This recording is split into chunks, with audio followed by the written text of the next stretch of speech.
Salut à tous et bienvenue dans cette nouvelle vidéo. On se retrouve aujourd'hui comme promis pour parler d'un nouveau sujet.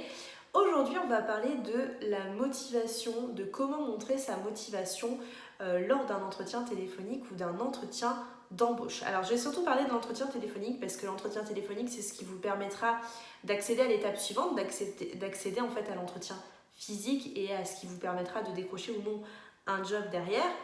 Donc c'est vraiment important de pouvoir bien montrer sa motivation en entretien téléphonique. Moi, quand je suis recruteur, j'entends énormément de choses qui me font sourire. Alors pas forcément dans le bon sens du terme, hein, parce que des fois quand on sourit, ça peut être aussi dans le mauvais sens du terme. Parce qu'il faut savoir que quand on est recruteur, quand on vous pose certaines questions aujourd'hui lors d'un entretien téléphonique, c'est aussi un petit peu pour jauger votre motivation, voir ce que vous recherchez. Est-ce que vous cherchez plutôt une augmentation de salaire? Pourquoi aujourd'hui vous recherchez un poste? Vous avez souvent des petites questions qui reviennent systématiquement et qui sont en fait là pour juger votre motivation pour un poste. Et ces réponses en fait à ces questions peuvent être déterminantes pour la suite d'un entretien et la suite d'un processus de recrutement. Si on se rend compte dès ces questions-là que vous n'êtes pas motivé, que vos motivations ne sont pas bonnes aujourd'hui pour un poste, c'est vrai qu'effectivement ça peut être une problématique pour la suite. Alors souvent en recrutement, je pose la question par exemple de savoir pourquoi vous souhaitez quitter votre poste actuel ou pourquoi vous êtes parti de votre poste précédent. Alors c'est une question que vous aurez systématiquement quand vous aurez un entretien téléphonique. Donc question qu'il faut absolument que vous prépariez à l'avance. À la question pourquoi vous souhaitez quitter votre poste actuel, j'ai souvent plusieurs réponses. Alors ça peut être tout simplement une envie de changement, ça on peut le comprendre quand ça fait 4-5 ans qu'on est dans un poste et qu'on a envie de voir autre chose, qu'on a envie de voir un nouveau secteur d'activité, une nouvelle entreprise. J'ai aussi la question de l'augmentation de salaire, parce qu'effectivement quand on a envie d'un peu plus, et des fois c'est compliqué, on n'a pas forcément d'augmentation en interne, donc on va chercher l'augmentation en externe en allant chercher un autre poste. Mais j'ai aussi toutes sortes de petites indications qui peuvent montrer une motivation ou une non-motivation. Moi, ça m'arrive des fois, déjà dans un premier temps, de demander si on se souvient de moi, si on se souvient de l'annonce pour laquelle on a postulé. Toutes les personnes qui me répondent bah non, j'ai postulé à l'arrache, j'ai envoyé mon CV en masse et je sais plus trop à qui j'ai envoyé. Je pense que là, dans ces cas-là, il vaut mieux être entre guillemets un petit peu plus malin et dire que finalement, effectivement, on a postulé à cette annonce, que c'est pour tel poste, quitte à ce que vous disiez au recruteur à ce moment-là, si vous n'êtes pas disponible et que vous n'êtes pas devant votre écran, que vous lui disiez écoutez, là je ne peux pas vous répondre actuellement, est-ce qu'on peut se rappeler dans 5 minutes, et le rappeler une fois que vous êtes devant un PC et que vous pouvez aller chercher l'annonce pour laquelle vous avez postulé. Mais c'est vrai que ça donne pas très envie de continuer avec vous quand vous nous dites bah non, j'ai postulé à l'arrache, je sais pas trop pour qui j'ai postulé. Il faut savoir que ça, je vous le répète depuis beaucoup aujourd'hui de vidéos, mais c'est un vrai fléau aujourd'hui. C'est-à-dire qu'on a tellement de sites d'annonces et tellement d'annonces qui sont disponibles qu'on postule à tout et à rien sans savoir pourquoi on postule et pour qui on postule.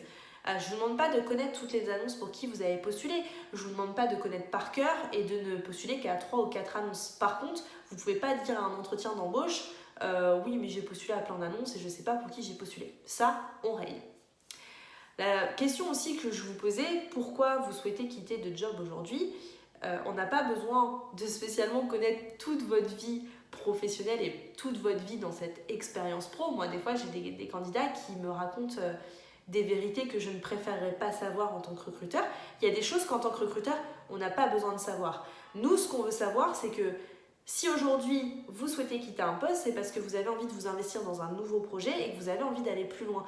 Si c'est juste une question d'augmentation de salaire, effectivement ça peut créer une impression en fait que finalement le candidat ne viendra que pour le salaire et ne sera pas intéressé par le poste. Donc c'est important par cette réponse à cette question, vous puissiez montrer votre motivation à vouloir vous investir dans un poste, à vouloir vous investir dans un projet sur du moyen long terme et puis de découvrir plein de choses au sein de cette société, plein de nouvelles missions, mais si vous ne parlez que de salaire ou que vous ne parlez que des désavantages entre guillemets de votre dernière expérience, ça c'est quelque chose qui ne montrera pas forcément votre motivation. Second exemple et cas concret que j'ai de plus en plus et que j'ai énormément, qui n'est pas un frein dans une candidature, mais qui doit être expliqué de la bonne façon. J'ai souvent des candidats qui prennent 1 an ou 2 ans pour s'occuper de leur famille, pour prendre aussi des pauses, parce qu'il y a des métiers qui sont très compliqués, très usants, très fatigants, et ça c'est pas quelque chose qui dérange un recruteur. Par contre, il y a des manières d'amener les choses. Je vous donne l'exemple d'un cas concret que j'ai eu récemment.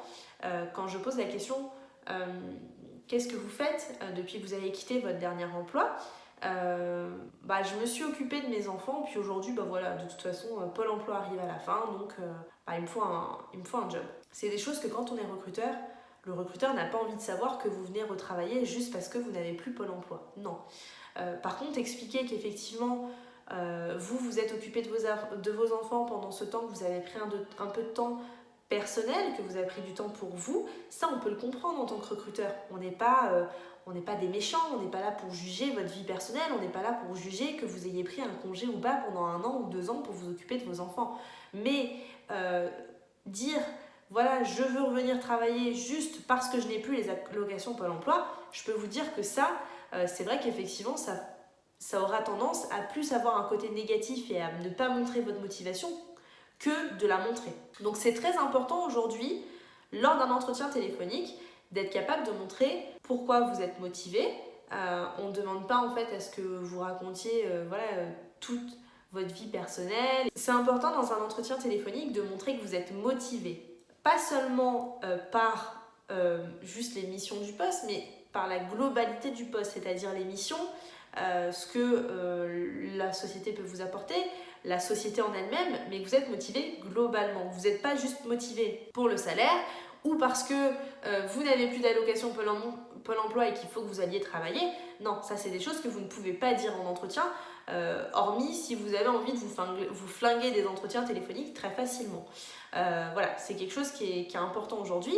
Vous pouvez aussi être en recherche d'emploi, par exemple, dans un autre département parce que vous avez envie de déménager dans ce département pour des raisons familiales. C'est des choses qu'on peut comprendre, c'est des choses qui peuvent s'expliquer, mais il faut que dans l'entretien, tout ça se soit expliqué et qu'on n'ait pas des contradictions d'un entretien à l'autre et qu'on ne sache pas pourquoi d'un entretien à l'autre, votre motivation elle va changer. Cette motivation, elle permettra aussi de déterminer l'intérêt que vous avez pour le poste et pour la société et permettra aussi à la société de se sentir rassurée et de se dire ah oui, ok, je lui fais confiance, je lui donne sa chance et on avance avec lui, on voit s'il est motivé, on va le voir en entretien physique, on va pousser un petit peu plus ça sur ses compétences, sur ses expériences. Mais l'entretien téléphonique est certes là pour vérifier que vous avez certaines compétences, mais il est surtout là pour juger votre motivation pour le poste. Si dès l'entretien téléphonique, on a, entre guillemets, les compétences mais qu'on n'a pas la motivation, ça n'ira pas plus loin. Vous pouvez très bien aujourd'hui avoir les plus belles compétences du monde, les plus belles expériences du monde dans votre domaine et dans ce que vous voulez faire. Mais si votre motivation, votre envie, votre dynamisme n'est pas là au rendez-vous, effectivement, on n'aura pas envie de continuer avec vous. Autre exemple, les cas concrets qui peut montrer votre motivation et qui peut aussi vous desservir et ne pas montrer votre motivation. Je donne l'exemple, je passe souvent des coups de fil tôt le matin, tard le soir, je passe des coups de fil toute la journée parce que quand on est recruteur, c'est notre job de passer son temps au téléphone du matin au soir. Et il m'arrive de recevoir d'appeler des candidats et que les candidats viennent à peine de se réveiller ou me répondent alors qu'ils sortent de leur lit et qu'ils ont la voix endormie en mode je viens de me réveiller, je suis pas trop là, je sais pas trop ce que vous me racontez. Non, si vous sortez de votre lit, si vous sortez de votre sieste, vous répondez pas, vous décrochez pas au téléphone. C'est quelque chose qui doit être un automatisme en fait. Si vous attendez un coup de fil, si vous avez postulé quelque part, que vous voyez un numéro entrant qui est inconnu, laissez-lui vous mettre un message sur votre répondeur, mais si vous êtes en train de vous réveiller, que vous sortez de votre lit ou de votre sieste ou quoi que ce soit, ne décrochez pas le téléphone. Ça, c'est quelque chose qui est primordial dans une candidature. Ça m'est arrivé plein de fois et je peux vous dire que clairement, ça ne me donne pas envie de rappeler du tout le candidat. Autre chose qui peut prouver votre motivation les messageries, les répondeurs. Je vous en ai parlé il n'y a pas très longtemps, mais les messageries, les répondeurs que vous avez sur votre téléphone, ils sont aussi déterminants quand vous postulez. Si j'appelle un numéro, que je tombe sur une messagerie et que je tombe sur quelqu'un au bout du fil sur la messagerie qui est fatigué, endormi, qui n'a pas de dynamisme, ou alors des choses un petit peu rigolotes mais qui sont très bien dans le personnel mais qui sont moins bien dans le professionnel, non, c'est pas possible. Si par contre vous n'avez pas envie d'enregistrer de messagerie à votre nom, pas de souci, mais au moins laissez la messagerie d'accueil classique plutôt que d'enregistrer une messagerie qui ne montrera pas votre motivation et qui vous desservira plutôt qu'elle vous servira.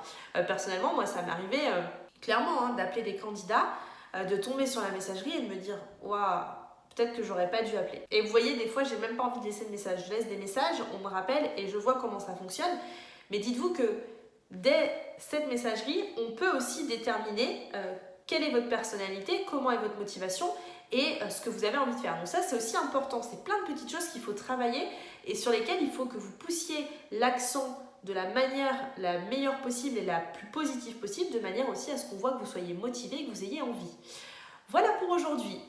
Donc le petit rappel de la vidéo, c'est de montrer que vous êtes motivé en ayant aujourd'hui des réponses claires à des questions qui sont aujourd'hui qui tombent toujours en entretien et aussi d'avoir une motivation en termes de personnalité, de dynamisme, d'envie, de montrer que vous êtes au téléphone. Quelqu'un qui a envie de batailler, quelqu'un qui a envie d'avancer, quelqu'un qui a envie de s'investir, tout ça c'est des choses qu'il faut que vous appreniez et quitte à vous noter en fait au préalable de votre entretien téléphonique quelles sont vos motivations personnelles et ça aiguillera beaucoup votre candidature et ça vous permettra aussi d'avancer beaucoup plus vite dans une candidature.